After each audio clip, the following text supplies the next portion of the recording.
Okay, in the fourth Aliyah, so the story of Gad and Asher continues, and then half of Shevet Menashe also joins in and also wants a big piece of land on the other side of the Yarden where they were, after conquering the land from the Emori and the Bashan.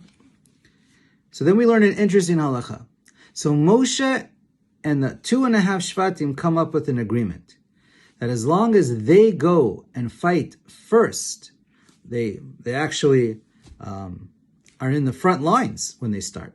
So they go fight first, and then he just needed them to go conquer Eretz Yisrael, and they even added, and we're even going to stay there until they divide the land for another 7 years, and then the soldiers from Gad, Asher, and Menashe will come back to their homes. All right, so they have this agreement. So we learn an interesting halacha from the agreement, which applies in many cases in halachas nowadays for making conditions, tanaim.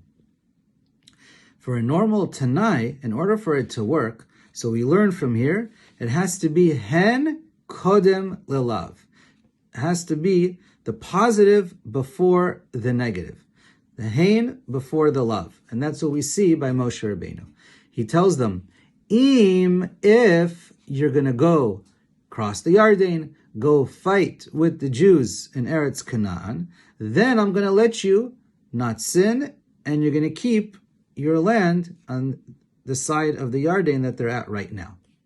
V'im lav, but then it continues. But if you don't, v'im lo ta'asun kein, if you don't continue and do as you promise, so then it'll be like a sin to Hashem, and you will not deserve that land.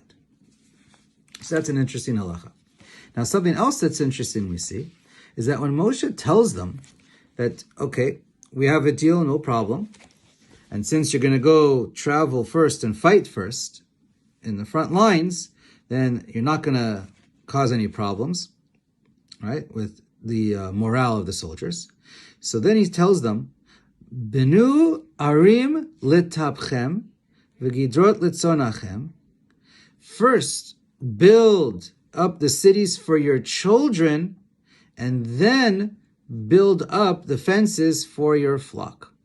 So here Moshe first stresses, first work on your children, and then worry about your business. So, but when they first asked, they said, we want to stay on this side of the Yarden in order for our land and for our children.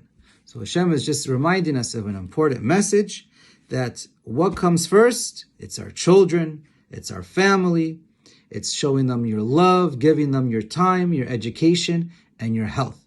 And then only afterwards do you worry about the physical pleasures. But then you can worry about your money, fancy homes, cars, vacation, etc. But you can never make up the time and the memories of when you spend with your kids. Right? They're always going to remember the time you spent with them, not that you spent extra hours in the office.